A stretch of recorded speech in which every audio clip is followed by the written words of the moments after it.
The laughter started small, barely a whisper under the hum of fluorescent lights, but it spread quickly through the briefing room like wildfire. A dozen recruits hid their smirks behind calloused hands as the woman in the front row adjusted the single medal on her chest. It wasn't golden or ornate, just a simple bronze disc, old and dulled from years of wear, yet it stood out, gleaming faintly against her crisp uniform. They didn't see bravery when they looked at it. They saw insignificance, and that was their first mistake. Before I tell you what happened next, tell me in the comments where you're watching from. I love knowing who's listening. The woman's name was Captain Elena Ward, though few here seem to care. She was a transfer, quiet, composed, and older than most in the room. Her calmness only fueled their whispers.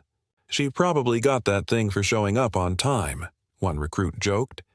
The others chuckled, eyes darting toward the back where the SEAL commander was expected any minute. Elena heard every word. She didn't react. Not when they snickered, not when someone muttered, "charity case," and not when the laughter crescendoed as she took her seat. Inside, she told herself the same thing she'd whispered on her worst days in uniform. "Hold your ground, Ward. You've stood in storms far harsher than laughter." The door burst open. A heavy silence followed. Commander Jace Harlow walked in. A man carved by discipline, his presence commanding the air itself. The recruits snapped straight, faces tight. He didn't speak at first. He just scanned the room, eyes sharp and searching, before landing squarely on Elena. "Captain Ward," he said evenly, "I wasn't expecting to see you here." The recruits glanced between them, confused. Her? The commander knew her? Elena rose slowly, her back straight. "Reporting as ordered, sir." Something shifted in the room. Commander Harlow's gaze lingered on her chest, the dull bronze medal. And then, as if time itself hesitated, he took a single step forward and snapped to attention. Every jaw dropped. No one had ever seen Harlow salute first. The recruits froze, their earlier laughter dying on their lips. The commander's voice cut through the silence, calm but carrying an edge that made the air tremble.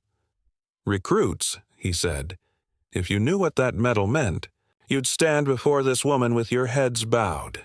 He turned to them fully now, eyes burning. "That's the Distinguished Service Cross. She earned it when her unit was ambushed in Kandahar. 22 soldiers went in. Only 5 came back, and they came back because of her." No one moved. Elena stood silently, her hands clasped behind her back, but inside, her pulse pounded. She hated this. Being put on a pedestal, being reminded of what she lost. That medal wasn't pride. It was memory. It was grief cast in bronze. Commander Harlow stepped closer, his tone softening. "You see this woman and think she's ordinary. I saw her pull a bleeding man out from under fire, patch him up with her bare hands, and carry him 2 miles through enemy territory. That man was me." A stunned murmur rippled through the room. Elena looked down, her throat tightening. She hadn't expected him to tell that story. She never spoke of it, never needed to. The memory lived in her bones, in every scar the mirror showed her each morning. Harlow turned to the recruits. Respect isn't printed on a uniform. It's earned in silence, in sacrifice, in the moments when no one's watching. The room fell into a heavy, reverent quiet. Some recruits lowered their heads, shame flickering in their eyes. One of them, the same who had laughed the loudest, spoke softly. "Ma'am, I didn't know." Elena looked at him for a long moment. Then she said quietly, "That's the thing about respect. You shouldn't wait to know before showing it." Her words landed like a weight. And yet, in that silence, something beautiful happened. The recruits, every single one, rose to their feet. Not on command, not out of fear, but out of something older, something pure. Commander Harlow nodded once, then said the words none of them expected. "Captain Ward will be leading this training cycle. You'll learn more from her in 1 week than you have in your entire careers. Dismissed." When the room finally emptied, Elena stayed behind. Her hands brushed the medal on her chest. For years, she had hidden it in a drawer, telling herself she didn't need to carry the past. But today, standing before those recruits, she realized something. That medal wasn't just a memory. It was a reminder, a promise that courage once shown never truly fades. Commander Harlow approached quietly. "You never told them," he said.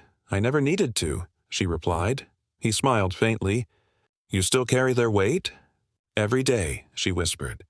"But it's lighter when I see others learn what it means to serve." The hum of the monitors filled the silence between them. Outside, sunlight spilled through the high windows, catching on her medal and scattering faint bronze reflections across the steel floor like fragments of memory that refuse to be forgotten. Because true honor doesn't shout, it stands quietly, waiting to be seen, and sometimes the smallest medal carries the heaviest story. If this story moved you, leave a comment below and tell me what you felt. And if you believe respect is something that should never be earned through pain, but given through kindness, subscribe to Whispered Words for more stories that remind us of our shared humanity.